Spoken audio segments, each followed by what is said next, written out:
Our goal really is to connect people with arts, connect people with other people, and also connect them to ideas.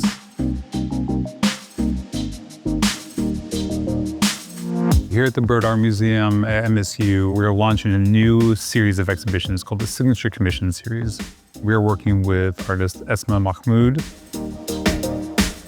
When Stephen Bridges, the director here, approached me about the show, it was about reflecting on the institutional space that Zaha Hadid created. My job and my duty as an artist was to come in, find something to respond to, and then create the work. As soon as I saw that window, I was like, I know what to do.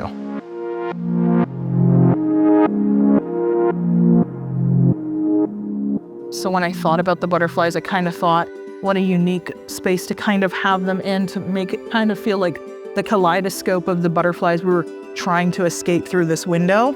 So inside here we have 5,999 butterflies, and the last 6,000th butterfly is actually on the outside of the museum. And even to know that one escaped or one had freedom is kind of gives you hope. With the fence and the girl, I really wanted to create this balance between this large towering object that's 18 feet tall with this very young girl who's much smaller but holds weight and mass differently than the fence does. It's very airy, much like the butterflies are, and kind of fleeting. And here comes this girl with this solid energy and this solid mass that kind of contradicts the relationship between itself and the fence. So this is supposed to be me when I was like 11 years old. So you have like the baggy overalls, you have like the flap coming down, the Air Force shoes, and then the hair knockers, which were a large part of my hairstyles growing up. And I particularly put the gold hoops because since I was a child, like culturally, we always had gold hoops. So we had the earrings made here in Dearborn.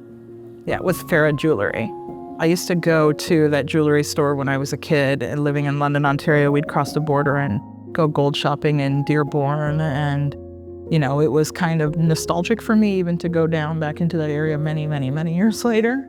And if you can see, she's doing this pose, which is actually how I naturally stand. But if you recognize, it's actually wings of the butterfly. So she's ever so slightly leaning forward as if she's going to take off, much like the butterfly outside.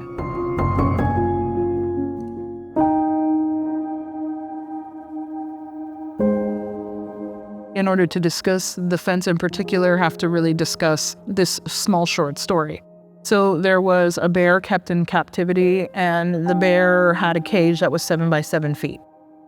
And activists decided that it was time for the bear to get released to the wild and be out of captivity.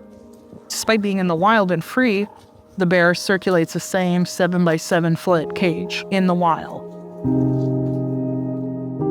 And I think that the bear story is really important to tell in relation to this because it really contextualizes the importance that this fence kind of has and the impression on the girl itself. So as you can tell, the fence is towering. It's very hard to climb, but it's also quite narrow. It's only 10 feet. So it is apparent to the viewer that the girl could just walk around. But it is that psychological barrier that's stopping her from doing that. So it's the idea that these fences that I grew up with always showed me what I was being kept out of or kept in for. But seeing that barrier and then seeing there's freedom on the other side and not being able to get to that is a very unique and frustrating feeling. And I wanted to make that evocative even in the storytelling. It's like she can see through and see that there's butterflies and freedom, but she can't get there. The last piece in the show is Darkness Doesn't Rise to the Sun, But We Do. This piece was created in 2022. The original idea came about in June 2020 when there were all the rallies with Black Lives Matter and what was happening with police brutality. And I remember feeling very depressed. So I watched one of my comfort movies, which is The Wizard of Oz. And there was this really tranquil scene where Dorothy gets the spell put against her in the poppy field and she falls asleep in it and she just looked so at peace. And then I thought, I need to make a field, but I don't want it to be poppies. And then I started to think about what plant had similarities in terms of Black resilience. And that's when I started to think about the dandelion and how we in North America, we've decided we hate it and we have to get rid of it. But the irony is that you can't. Every year they'll grow back.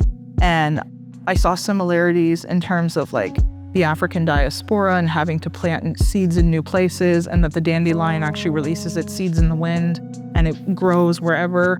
It even grows out of concrete.